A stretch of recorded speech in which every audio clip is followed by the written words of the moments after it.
Fallout 4 can be a pretty tough game, especially if you don't have good gear. So in this video, I wanted to show you where to get some amazing must-have weapons to make the game a lot easier. So let's dive right into it and start off with a very good rifle. And that will be the Overseer's Guardian. The Overseer's Guardian is considered to be one of the best weapons in Fallout 4, and to get this rifle, all you will need to do is pull together around 2,000 caps and go to Vault 81, which will be right here on your map. When you get here, you can interact with the terminal outside of the vault to talk to the Overseer of Vault 81. And from here you will have two choices. You can either give the Overseer 3 fusion cores to be allowed into the vault, or if your charisma skill is high enough, you can try to talk your way into the vault for free. I was able to talk my way into the vault for free, but if you can't, I will show you where to get 3 fusion cores for free early in the game. The first one can be found at the Red Rocket truck stop outside of Sanctuary. Go there and look for the Mole Rat cave behind it, and in this cave you will find 1 fusion core. Next, make your way north to this area. Here you will find an abandoned power armor suit with a fusion core inside of it. Then you can run to the satellite dish in the distance, and inside of this building you will find your 3rd free fusion core. Then you can head back to the vault and make the trade to get into the vault, then make your way to the vendor in this vault to buy the Overseer's Guardian.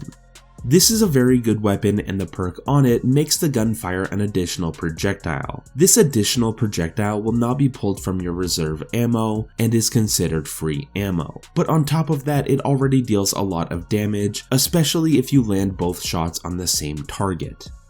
After this, you can head out of the vault, and if you are lucky, you can grab the 2nd weapon. I say lucky because we are looking for a special vendor that will roam between 3 places, which will be Vault 81, Diamond City, and Warwick Homestead.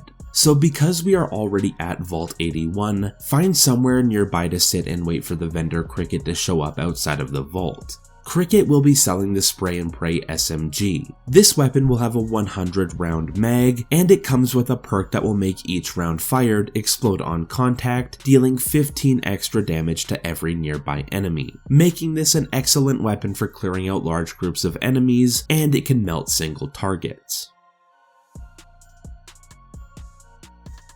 Now, if you enjoy long-range combat and sniper rifles, you may love this next weapon. To get this weapon, head over to this area of the map. When you get here, you will find a man on the roof fighting Mirelurks, and you will have a quest pop up to kill 3 Mirelurks. Do this, then you will be allowed into the bunker in the house. Here you can then talk to the man to unlock a new side quest. This quest line will unlock a legendary sniper rifle, but it's completely optional. Instead of doing the quest, you can kill the man and loot his weapon Reba and the key to his back room that will have the legendary Reba 2 sniper rifle inside of it. From what I can tell, there's no real drawbacks to doing this other than missing out on the experience from the side quest. But you will get a very good sniper rifle, and it comes with a perk that increases damage dealt to Mirelurks and bugs by 50%. So it's up to you, you can complete the quest like normal, or kill the guy to get the same weapon and save some time.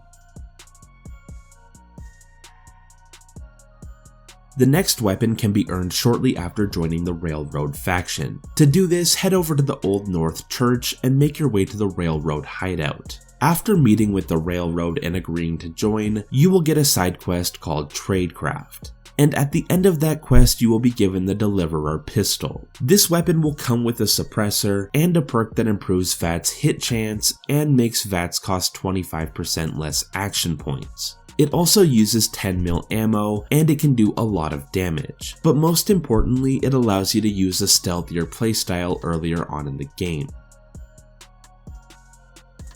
Another great weapon will come from the intro quest for the Brotherhood of Steel. For this weapon, head over to the Cambridge police station and help the Brotherhood of Steel deal with the ghouls. Then you will get a follow-up quest called Call to Arms. And at the end of it, you will be given the Righteous Authority. This weapon is a very good weapon and does a lot of damage, and the perk on it will make your critical shots do double damage, and the critical meter fills 15% faster.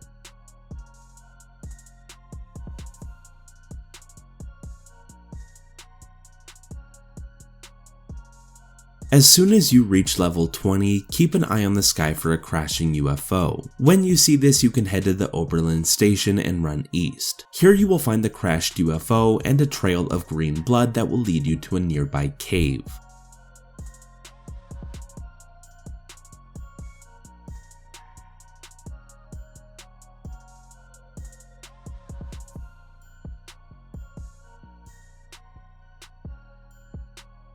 In this cave you will find an alien that you can kill to get the alien blaster. This isn't a legendary weapon, but it will do a lot of damage, and it's easy to get, so it's definitely worth picking up.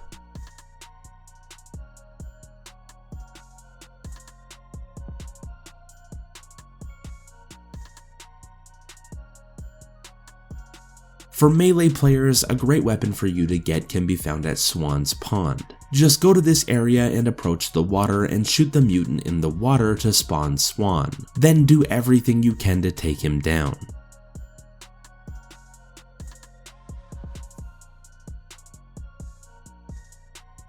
Swan will drop the Furious Power Fist melee weapon, which will have a perk on it that makes you do more and more damage every time you land a hit on the same target. This may not seem like much, but this weapon will melt everything that it touches.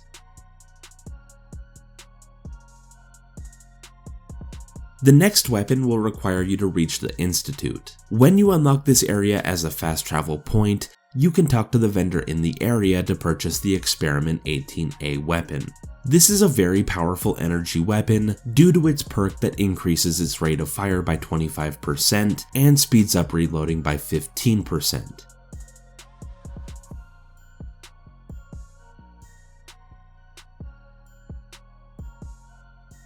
And finally, we have a fun stealthy melee weapon. To get this, you will need to head over to Pikmin's gallery. When you get here, help Pikmin deal with the raiders and he will give you a key to a safe that will be behind this painting.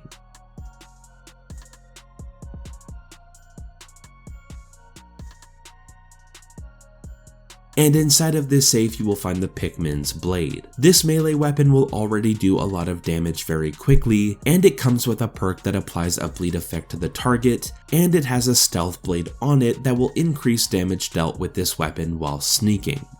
And those are some of my must-have weapons in Fallout 4 to make the game a lot easier, but I would love to know what your must-have or go-to weapons are. I hope this video helps you, and thank you for watching.